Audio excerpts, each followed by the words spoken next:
Hello, nhớ trong tên sa tua, Guya Alice.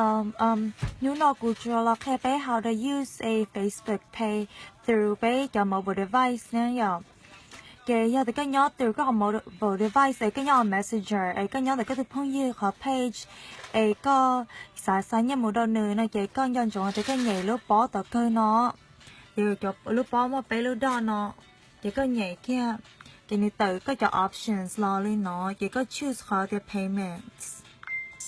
Thì có choose khó nó là cái nhân trong thì có cái nhóm pay, có chỉ nhớ được request đó. Thì cái nhóm request gì vậy là thì có rồi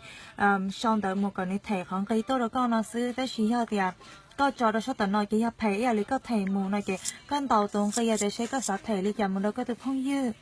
现在呢，现在个当每的 card 好给了，有时候的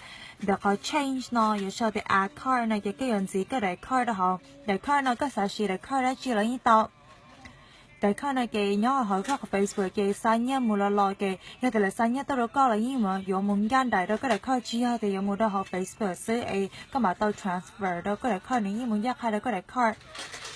หอยย้อนแต่เดี๋ยวก็สายเนี่ยนอนหมอลิจามูลเราก็ตัวพ่องยืนในเกย์lúc xí hỏi tới li bảo khi tàu hay tiệt sẽ dùng mù li inu là sẽ on nu cho nhau được họ sẽ dùng thành tàu là chơi xứ họ cái này kia họ for nó thì có trò thì sẽ có dùng khôngได้chỉ là tàu chủ yếu sẽ không nâu được co thì có từ person có sai như mùa này tới li bảo thì cái có sai như mùa đó chỉ nó xứ cái sai style cái li cho không có dùng kia thân thôi less down đó họ là như tàu thì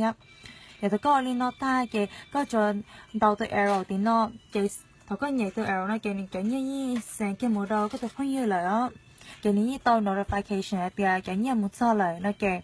đó là your pen đánh bảo cả nó sự cái that is how you do Facebook page through your mobile device and this is just an option đó bây giờ đây chỉ sử ta chỉ là cái chỉ sử cái option đó là cứ cho cái thiết ta chỉ biết cho là khai cái này cho nên sự tự lấy bảo sửa option đó bye bye